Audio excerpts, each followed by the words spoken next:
The story of the kings and queens of England is more surprising than you might think. It's a fine drama, 1,000 years of tales of lust and betrayal, of heroism and cruelty, of mysteries, murders, tragedies, and triumphs.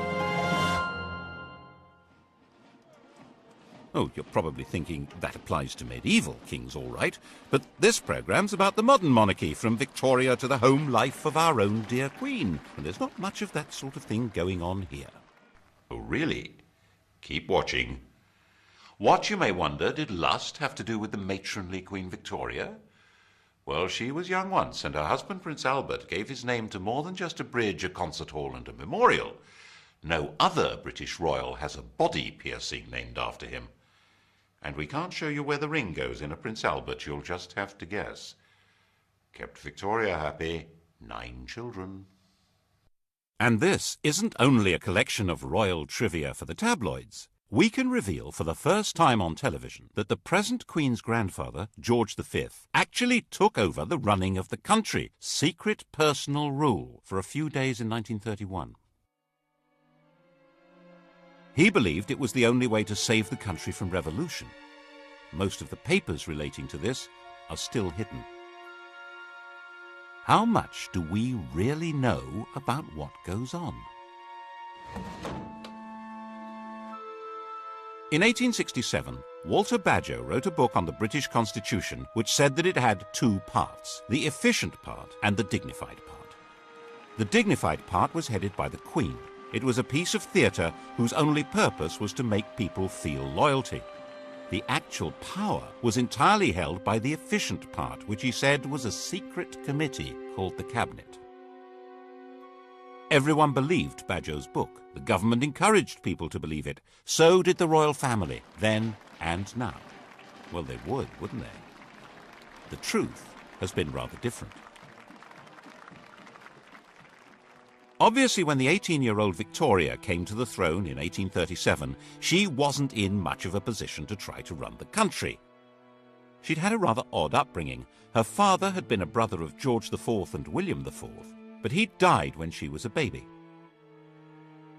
Her mother was a straight-laced German princess who was determined that her daughter should not be part of the disreputable life of the court, or murdered, as her mother thought possible, by one of her terrible uncles who wanted the throne himself.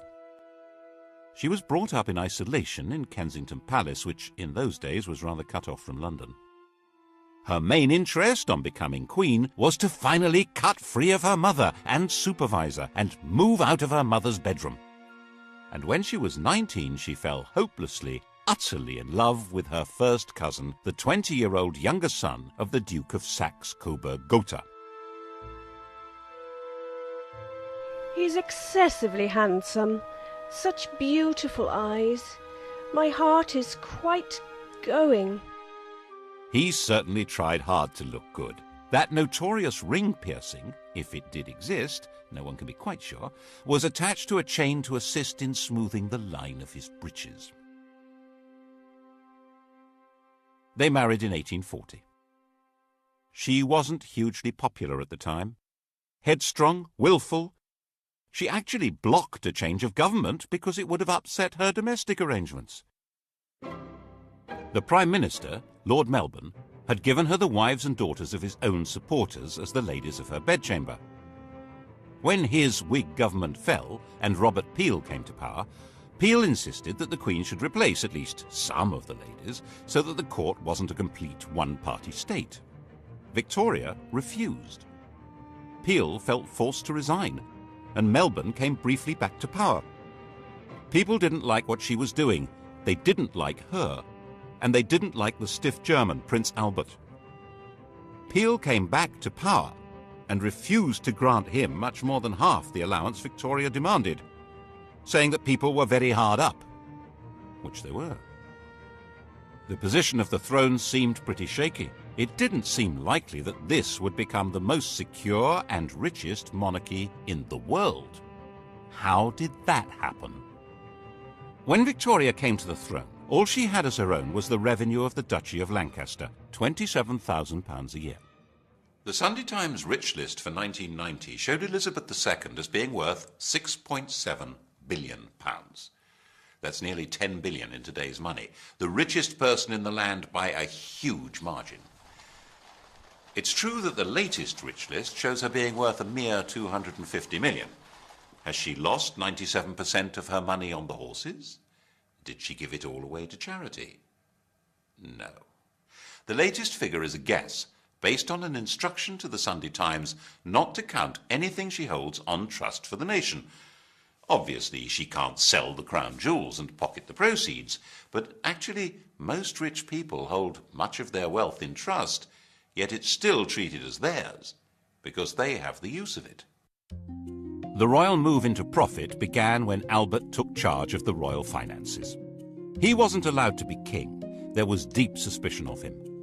But Victoria let him manage her affairs, and he did an astonishing job of it. The royal household was an incredible Gothic ant heap. To clean a window in Buckingham Palace was a job for the Lord Chamberlain's staff.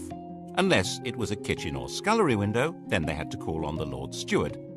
And neither could touch the outside of the glass, which was looked after by the Office of Woods and Forests. Laying a fire was the Lord Steward's job, but lighting it, the Lord Chamberlain's. As their staff were not on good terms, the Queen froze. Other palace staff were paid for jobs whose very purpose and even existence had been forgotten. Enter Albert with boiling water and a hatchet. He sorted that lot out and cut Victoria's costs dramatically. He had a huge capacity for work and organisation, so when he came up with the idea for a great exhibition of the world's arts and industry, no one should have doubted that he could make it happen. Of course, they did doubt it. They had no confidence in the exhibition hall, the Crystal Palace, a giant greenhouse erected by a gardener. And when they realised that thousands would congregate there, they thought that it would be a rallying point for revolutionaries. The opening of the Great Exhibition on May the 1st, 1851, was a thrilling day for the nation and for Victoria. The royal couple began to be viewed with some enthusiasm, and it was quite understandable that the next year an eccentric miser should leave the Queen £500,000 in his will. Albert's influence in government rose visibly, which of course soon put an end to his popularity. By 1854 it was generally believed that Albert the Foreigner was a traitor in league with Russia, forcing loyal ministers out of office. Crowds gathered round the Tower under the impression that Albert and Victoria had been arrested for treason. That frenzy died down, but at the back of it were two things that were going to be permanent problems. One was that the Queen and her consort must have some role in running the country, but that couldn't be squared with any kind of representative government. And the other was that people were realizing that the monarch was making a profit, and they didn't like it.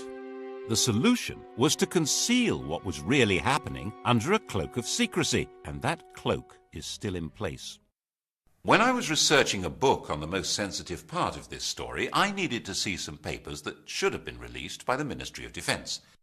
The then Navy Minister, David Owen, read the file and released it, but the crucial documents weren't there. He suggested they would have been treated as the private property of the Crown and kept in the Royal Archive. Private. I wasn't allowed in. Albert's own role was pretty secret. He was in reality acting as King of England, but that was behind the scenes. The title he was eventually given in 1857 was just Prince Consort. He took it very seriously and worked himself to death. His last act as the hidden King of England was at the end of 1861 to stop the Prime Minister from sending an angry dispatch to the American government. If it had been sent, England would probably have been pushed into the American Civil War, on the side of the South. When Albert died, Victoria uttered a terrible shriek. She never recovered. She retired to Scotland and went into what seemed to be everlasting mourning. She and Albert had built a number of retreats for themselves, Osborne on the Isle of Wight, Sandringham in Norfolk, and her favourite Balmoral. Here she hid for months at a time with the faithful Highland retainer John Brown. He was allowed enough familiarity for the Queen to be widely referred to as Mrs. Brown. Victoria herself could see no reason to take part in public ceremonies like the opening of Parliament. She thought that her hidden role as the head of her government was enough. But that, of course, led many people to wonder why they had to pay for her upkeep at all. She received, as she had done from the start of her reign, £385,000 a year from the government. It was more than she needed. Her court was nowhere near as expensive as, for instance, George IV's had been. And without her being visible, many people could see no point in her having this money. By the 1870s, there was a strong Republican movement expressing itself in newspapers, large public meetings, and in Parliament. The nature of the country was changing dramatically. New industrial cities were darkening the landscape with smoke and soot. A new kind of society was forming, a society of factory workers and low-paid artisans, of builders and miners and metal workers. These were people outside the political world, with no natural attachments to traditional political structures. And there were a lot of them. The anti-royalist head of steam built up every time Parliament was asked for extra grants to Victoria's children when they came of age or married. But in fact, it was very probably these children who saved her throne. No British statesman wanted to see the royal family given its marching orders when their marriages offered such a useful back door into the chancelleries of Europe. Victoria's eldest daughter was married to the heir to the Kaiser of the new German Empire and was a strong and useful influence on her husband and a thorn in Bismarck's flesh. The heir to the British throne, Albert Edward, had married Alexandra, daughter of the King of Denmark and sister of the King of Greece. The Greek crown had actually been offered to another of Victoria's sons, Alfred. The Greeks had sacked their own king and held a national vote on who should get the throne. 95% of them voted for Alfred, who was at the time an 18-year-old midshipman in the Royal Navy. The government made him turn it down because they had promised to keep their hands off Greece. Never mind. It went as a sort of hand-me-down to the son of England's good friend, the King of Denmark. And in 1874, Alfred married the daughter of Tsar Alexander II, which was jolly useful given the Anglo-Russian competition on the edges of India. These were marriages that would produce many, many well-distributed children. By the time Victoria died in 1901, she had over 90 living descendants. It was a full-time job just getting them birthday presents. The rulers of Germany, Greece, Romania, Norway, Russia, Yugoslavia, Spain, and Sweden would all trace their descent from this stout little lady. There was a downside to all this royal intermarriage. Victoria was a carrier of haemophilia, the condition that prevents blood from clotting, and the Spanish, Prussian, and Russian royal families were consequently affected by it. But even if the British government had known about that, they wouldn't have shed many tears over it. As a system for exercising influence abroad, the monarchy was well worth the money. It also ought to have the advantage at home of inducing people to be loyal to their country even if they detested its government, which was obviously very useful if you ran that government. But to sell monarchy to the British public, that monarchy needed rebranding. Enter, in 1867, a new Tory Prime Minister, Mr. Disraeli. Just the man to do it. He flattered, flirted, and lured Victoria out of mourning and back to public life, creating her Empress of India, turning her into the Queen Empress. Britain was now a world power with an international trade that dwarfed all others. Its navy dominated the oceans, and its empire expanded on the simple principle that trade follows the flag. And if the Union Jack is flying in each remote corner of the globe, then other flags aren't.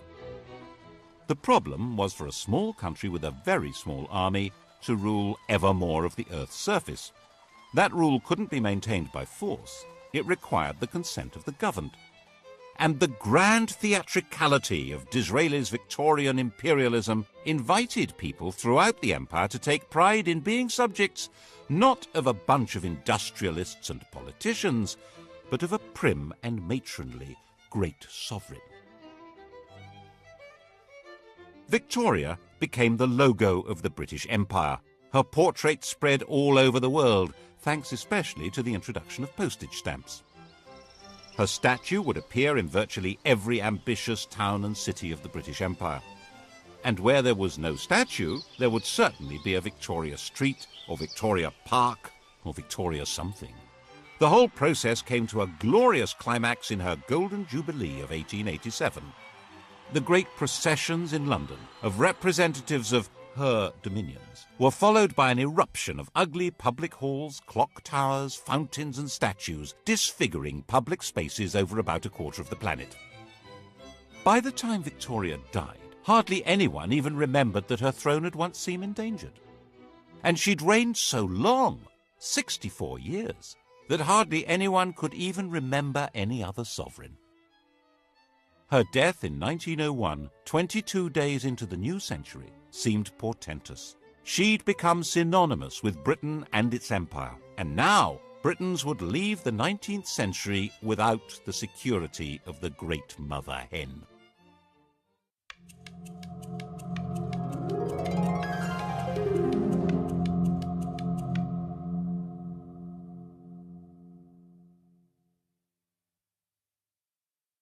Victoria would cast a long shadow.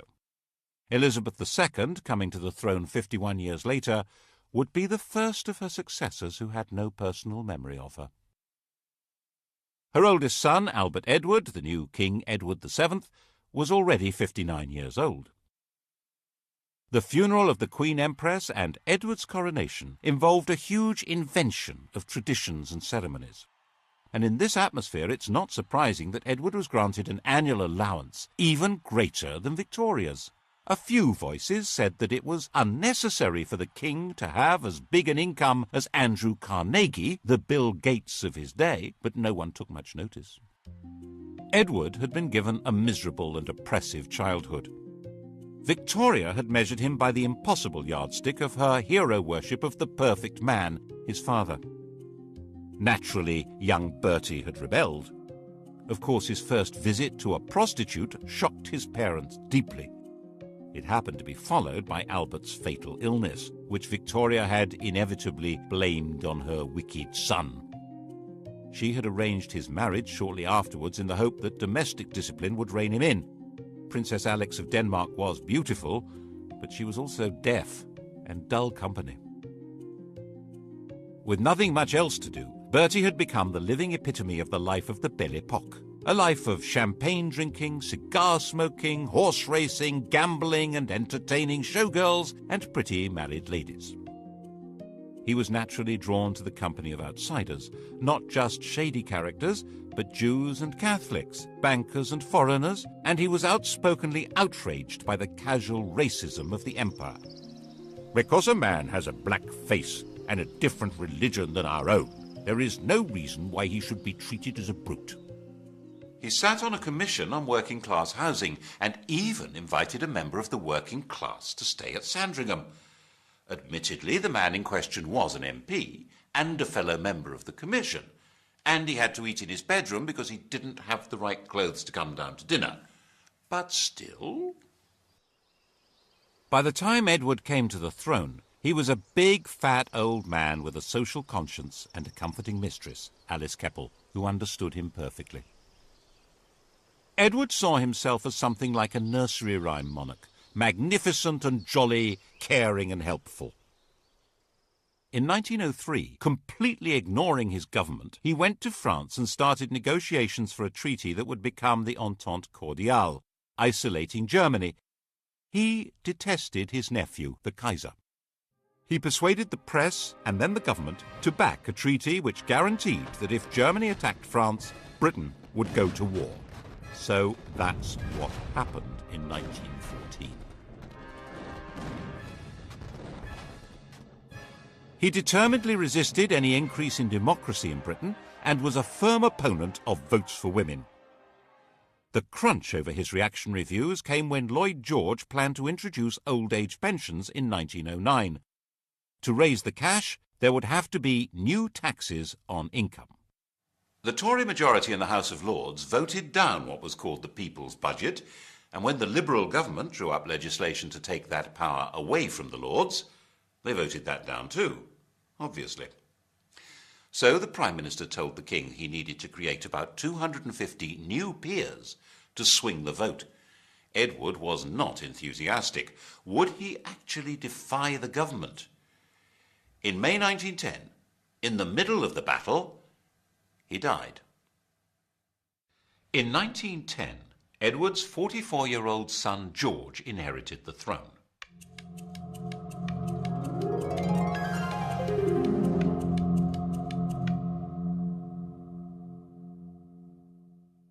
He was the late King's second son. He'd worked as a commander in the Navy, to which he was deeply attached. But in 1892, his elder brother Clarence had died, and he'd unexpectedly become heir. To step into his brother's shoes, he'd left his job and married the woman who'd been betrothed to Clarence, a relative called Princess Mary of Teck. He now inherited a fortune worth around 140 million in today's prices, and a political crisis. As part of the deal with the government to pass the budget and cut the powers of the House of Lords, it was agreed that the Crown could stop paying any income tax. In return, the King would pay for his own trips abroad. The new constitutional deal drew the teeth of the House of Lords. Whatever the elected government in the Commons decided to do, it now could do. The only possible break on its power was now the King, and the question was, of course, whether he would ever exercise it, and what would happen if he tried. At first, the Crown was too weak to try. When war began with Germany in 1914, George was seen, naturally enough, as a German, which he was. He kept a bit quiet about his courtesy titles of Field Marshal General of the Prussian Army and Admiral of the Imperial German Navy. To make himself seem more British and therefore more secure, in July 1917, George felt forced to change his family name from Saxe-Coburg-Gotha to Windsor and stop being a German prince and Duke of Saxony. Revolution was a real danger.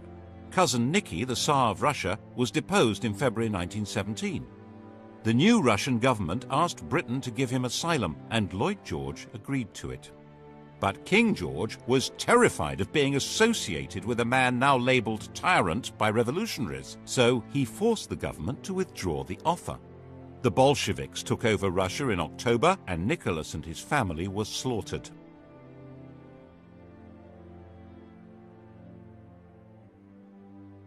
To protect the king's reputation, it was put about that Lloyd George had refused to rescue them, despite the king's pleading. Then in November 1918, a German revolution forced the Kaiser, Cousin Willy, to abdicate, and Germany gave up the war. The whole political landscape had been transformed. There had been 6 emperors when George was crowned. By 1925, he was the only one left, and his world was not exactly safe. Most of the Southern Irish were committed Republicans. Attempts to hold that country by force were disastrous, and in 1922 the Irish Free State had come into being. King George had lost a considerable chunk of his kingdom. The wealth of the royal family continued to grow, due largely to Queen Mary's enthusiasm for collecting valuable trinkets at special prices. The Romanovs hadn't been allowed to join the British royals, but a substantial chunk of their jewellery did.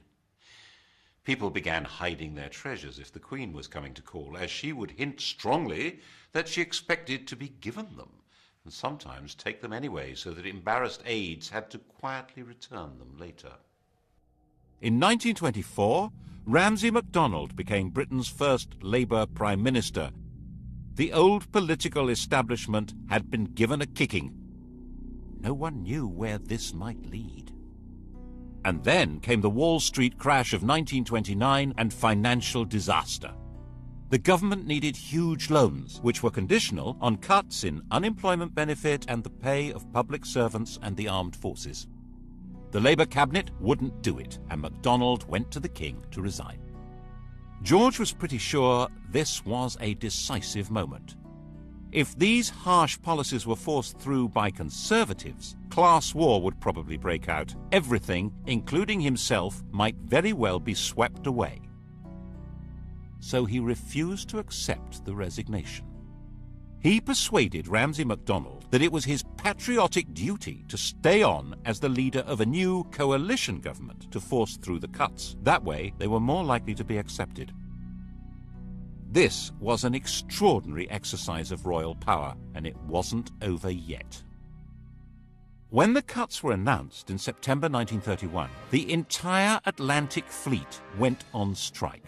This was the most powerful military force in the world, and it was gathered at Invergordon. There was total panic in the Admiralty. Mutiny! The intelligence services warned that it was a communist plot and that the sailors were going to march to London, rallying all the disaffected, including the police, on the way. The financial markets went into a tailspin, and the Bank of England was forced to stop exchanging pounds for gold, going off the gold standard. The Admiralty drew up plans to bombard the mutinous fleet from the land and sink its own ships.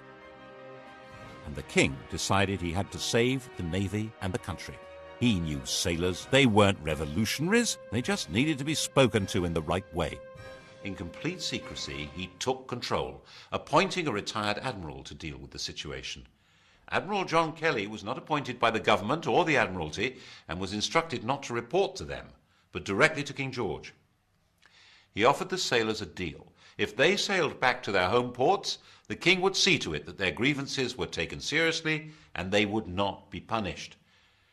It was a sensible approach, and it worked. But all evidence of the king's role and Kelly's appointment was hidden. We're not supposed to know what power royalty can wield. Of course, the bit about mutineers not being punished was a lie. Once the danger was past, the leaders were identified and quietly removed.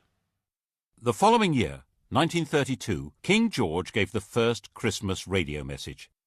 He was now a presence in homes throughout his empire.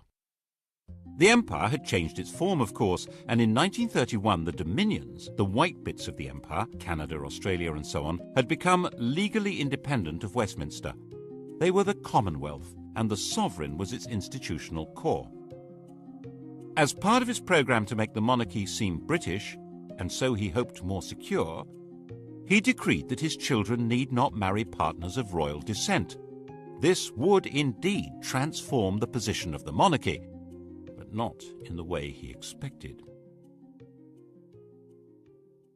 In 1936, when George was 70 and dying, his doctor, Lord Dawson, decided to ensure that the death would not be reported first in the vulgar evening papers. You've heard of Lord Dawson of Penn.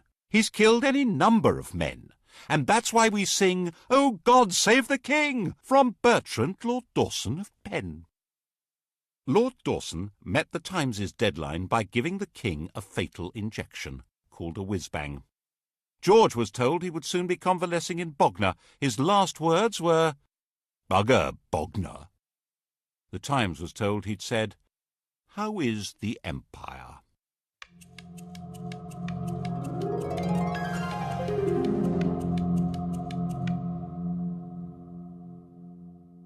His successor, his son Edward, was 38, the poorly educated child of rather dysfunctional parents.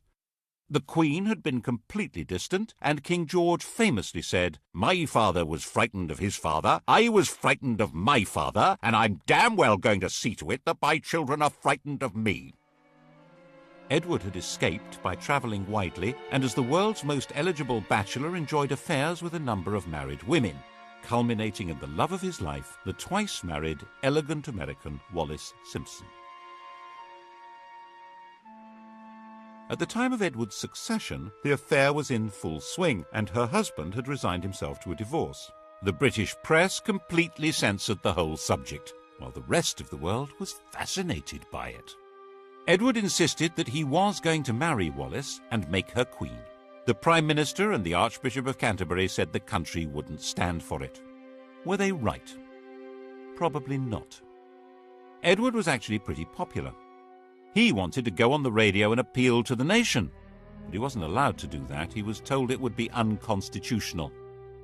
Without a written document, the Constitution is what the government can get away with. They had their reasons. These went beyond the court gossip that Wallis was said to be a lesbian or a man engaged in a sadomasochistic relationship with Edward. The crucial issue wasn't even that the head of the church shouldn't marry a divorcee, or that secret investigators had reported that Wallis Simpson had 2 other lovers, a car salesman and an Irish peer. The real reason only came to light in 2002. Secret documents show that the FBI told the British government that Wallis had another lover, the German ambassador von Ribbentrop. In fact, the FBI said she was a Nazi agent. That was why the government insisted Edward must give her up to keep the throne.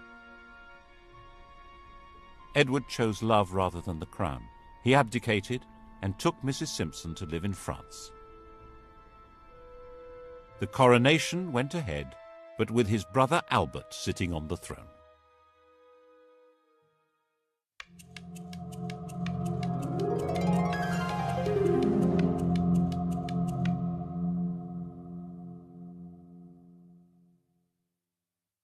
Albert was crowned as King George VI. He was 18 months younger than Edward and completely lacked his brother's social grace. He stammered, he was shy, but at least he was safely married to Elizabeth Bowes-Lyon, the daughter of a minor Scottish aristocrat, the first royal to legally marry a commoner since Henry VIII.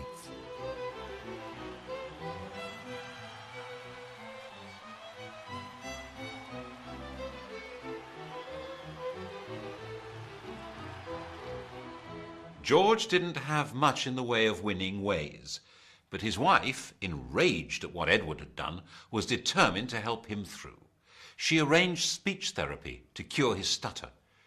But when war with Germany began in 1939, they were not seen as a rallying point for patriotic fervour, especially as they had publicly supported Neville Chamberlain's appeasement of Hitler.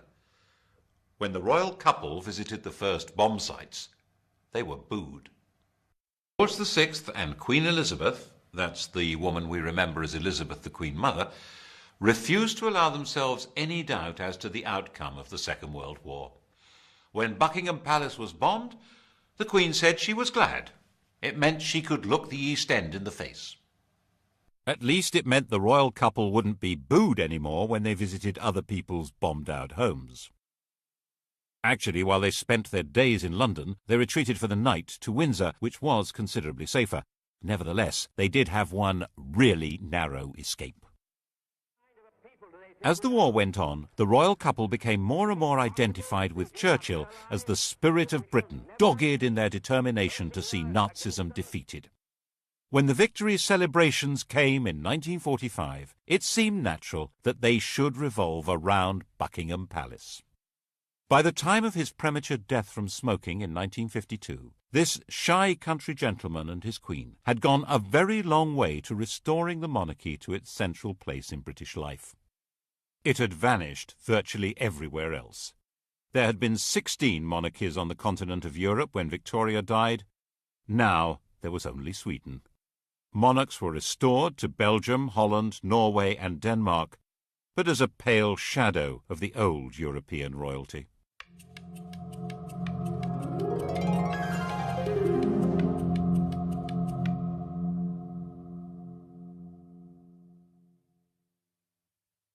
The new queen, the 25-year-old Elizabeth II, seemed to be a fairy tale remnant of a lost world of glamour.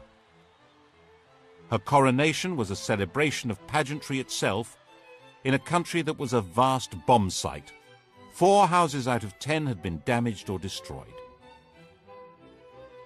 It was even shown on the new medium of television, though the Archbishop of Canterbury feared men would watch in pubs without removing their hats. By her side in the coronation coach rode her husband. Like Albert, he would never be crowned. Philip, Duke of Edinburgh, was from the Greek and Danish royal house of Schleswig-Holstein-Sonderburg-Glücksburg. He had no surname. He was given the name of one of the branches of Elizabeth's family, Mountbatten. There was no question of the Queen becoming a modest suburban sovereign like the restored European royals. George's widow was sure her daughter should be regal and grand. Royalty required flunkies and castles and palaces and golden coaches. She herself made do with 6 cars, 3 chauffeurs, 5 chefs, 2 pages, 3 footmen, 2 dressers, and 30 secretaries, maids, treasurers, and housekeepers. And she was absolutely dead set against royalty paying tax. For a long time, this was met with an extraordinary degree of complicity from the governments of the day. In 1947, when Labour came to power, amid all the nationalisations and the class war declarations of "we are the masters now," had come an agreement that the government would take over the cost of running Buckingham Palace. Now the Conservatives said the government would take over the cost of the royal train and royal visits abroad, and freed the Queen from paying tax on property, apart from rates on Sandringham and Balmoral. In Edward Heath's time as Prime Minister, it was officially stated for the first time that the Queen pays no tax. In 1973, she was exempted from the new Companies Bill that could force shareholders to identify themselves even if they hid behind the names of nominees. Her shares are hidden in a company called the Bank of England Nominees, which can only be used by heads of state and is uniquely exempt from disclosure laws. And in 1965, when a Labour government introduced capital gains tax, they declared that the Queen is exempt. Under these arrangements, immense and unknowable riches were built up. She has, for example, 600 works by Leonardo da Vinci. We're told these riches are not really hers because she's not free to sell them. But most of the royal collection is never publicly displayed. Why? Whose interest is being served? It obviously means the monarchy can put on a heck of a show that goes far beyond their demand on the public purse, and they don't need to run the risk of asking us to fund the whole thing from taxes. We each contribute 61 pence a year at the last count. That money, just over £36 million, is not enough to put on the grand regal show which the British monarchy seems to be about. Certainly, for a very long time, it was simply not permitted to suggest that the monarchy should be anything less than grand. In 1957, Lord Altrincham wrote an article arguing for a modernised monarchy. He called the court complacent and out of touch, said the Queen was a priggish schoolgirl, and said that the monarchy should not be, as it was, intimately associated with the upper classes. Wow! The Duke of Argyll said that he should be hanged, drawn and quartered, and the BBC immediately dropped him from any questions. In fact, Altrincham had got it wrong. Lavish splendour was just what most of the public wanted from their monarchy. They would have despised a queen on a bicycle. They wanted to be deferential. They probably still do. And there were 20 more years of this kind of thing to come. In 1977, the year of the Queen's Jubilee, the Sex Pistols' anthem "God Save the Queen and Her Fascist Regime" was banned from being broadcast, even when it outsold all other records.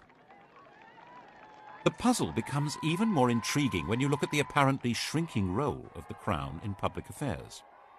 The imperial title had already disappeared in the days of George VI, when India and Pakistan became independent.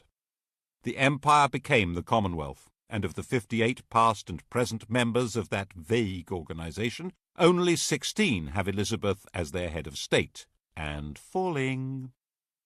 Why did it matter so much to protect and sustain royalty?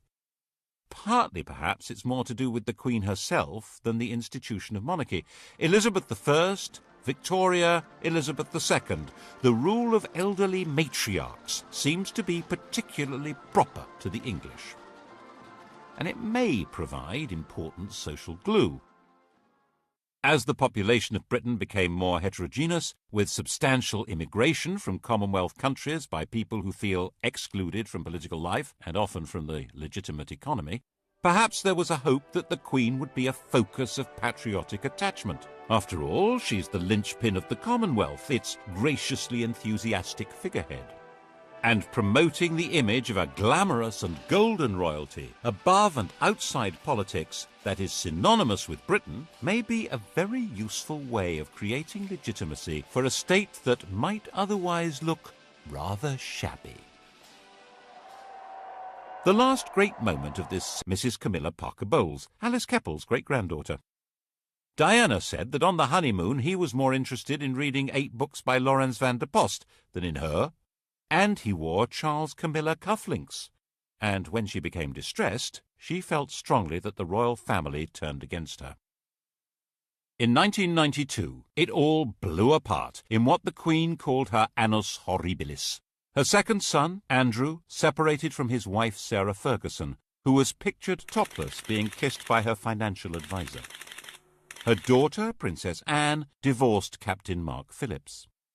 Charles and Diana split up, with spectacular accusations being made in the press and on television. And Windsor Castle caught fire. That was when the ground really began to shift. At least when it was explained that the £40 million repair bill would be paid by the public. There was a huge collective breath of, "No, it won't." And so the Queen decided it would be much the wisest thing to offer to pay 70% of the cost. She opened up some of her homes to the public to raise the cash. There was still astonishingly little direct criticism of the Queen. In an age when television and the press have the power to pull down anyone, the Queen and her mother were treated with respect, even devotion. But the rest of the royal family had become fair game and were subjected to a ferocious assault of public humiliation. Why did we support the royal family and all their wealth? Why were we giving them all this money? The press pack was baying at their heels. That's when the Queen agreed that she should voluntarily start paying income tax and refund the parliamentary allowances received by other members of the royal family. But things didn't get any better. And the Queen herself began to be criticised in 1997, when Princess Diana was killed in a car crash in Paris. We all remember the shock and horror and the debate about the lack of public reaction by the senior members of the royal family. There was a widespread feeling that at that moment they were not in fact part of the nation. Was the programme started by George V of integrating the monarchy into the life of the nation coming unravelled?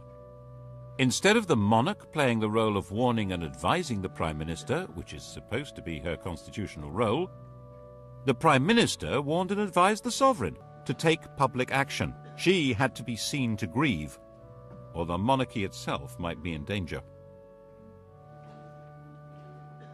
And now we wait to see what happens next.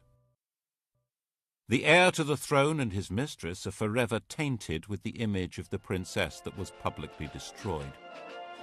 The Queen is an old lady, with a reign that begins to rival Victoria's in length. Can anyone be certain that the country would accept her son as king? There's always been a bargain at the heart of monarchy in this country. The monarch has always been dependent on the people. That bargain has been the key to survival. It began when William the Conqueror realized that he and his friends couldn't actually run a country where they didn't speak the language, or know the laws, traditions, or even the geography. It was restated in a series of crises in which monarchs who tried to rule without consent were simply dumped. Matilda, Jane Grey, Richard Cromwell, James II. And to give that consent, people need to feel that the sovereign is entitled to be there and respects laws even though no court can enforce them. Laws which today probably include having to pay tax. Partly, of course, the institution is sustained by the character of the Queen herself.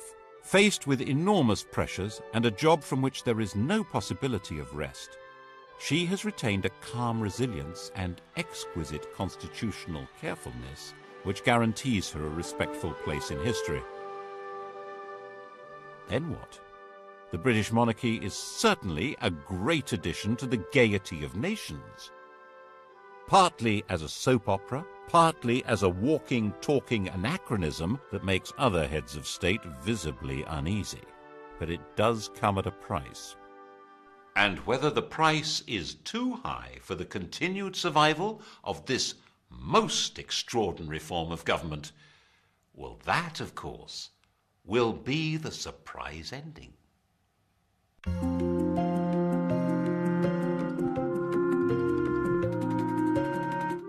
Spend this Sunday evening exploring ancient Egypt, beginning with Michael Wood's Top 10 Sites. That's tonight from 6.